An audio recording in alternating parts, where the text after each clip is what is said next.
Who was your favorite player to coach and see them have a breakthrough? Ooh, that's such a tough question. That's a tough one. It's like choosing your favorite child out of like 150.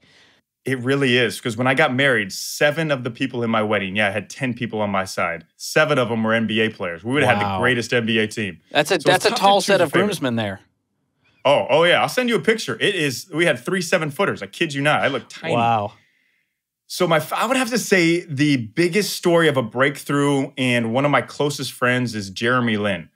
And Jeremy went through this time in 2011, 2012 called Linsanity. So if you don't remember it, look it up, Google it right now. It's incredible. The story that he did, I came out of complete obscurity. Like literally was 3 days away from getting cut. So here's this guy going to get cut from the NBA. He's sleeping on his teammate's couch at the time, and he's pouring it in. He's the first one in the gym. He's the last one to leave. Like he's just preparing for that opportunity. And there was 13 things that had to happen on the day for Jeremy to even get in the game. And when he got in the game, he took over, man. He was going for 30 points a night, game winners, just game after game, juking, jiving Kobe. He was the #1 trending thing in the world for weeks, like Time Magazine, Twitter. Like, think about that in your life. If you wake up and you're the #1, people are talking about you. Like, it's that you are the most important thing. But if Jeremy would be, like, if he was going to be honest with you, he would tell you he would never want to go through that situation again. Because instead of living in the appreciation for his accomplishments, he was living in the what ifs. What if I can't keep this up? What will people think of me? What if I can't keep this pace going? And we all feel that to some extent. Leaders, like when you want to get to the next quarter, or you got to outperform and keep outperforming, instead of feeling that appreciation, that God-given gift that you've been given. And honestly, one of the biggest breakthroughs that I have seen is just working with Jeremy and helping him come into his own and understanding that it doesn't matter what other people say. It doesn't matter what's on your business card. It doesn't matter the results. It's who you stand for, who you are at the core, your true self-awareness.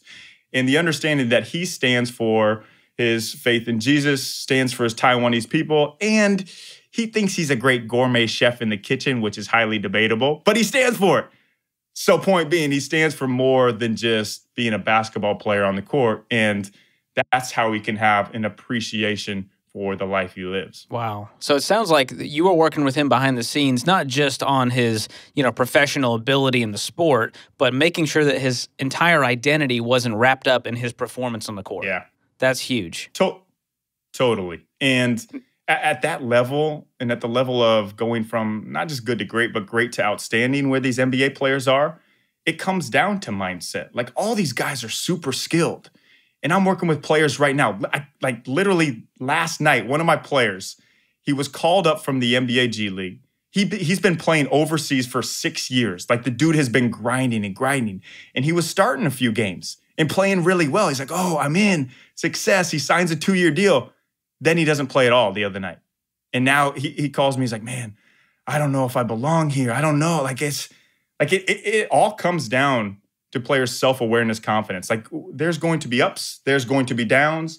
I call it falling into the pit. And we all have that. We all have those times where, like, it just seems like nothing can go right. Like, why me? Why is this happening to me? But the more you embrace that time in the pit, the more you embrace that struggle, the longer that coal is in the fire, the shinier the diamond is going to be on the other side. And I call that one of the biggest skills that anybody can have. It's just don't give upness. Like, literally, just keep going and keep going. If you don't give up, you will eventually make it. It's not going to be on your time. It's going to be on God's time. And that time is so much better than ours would be anyways.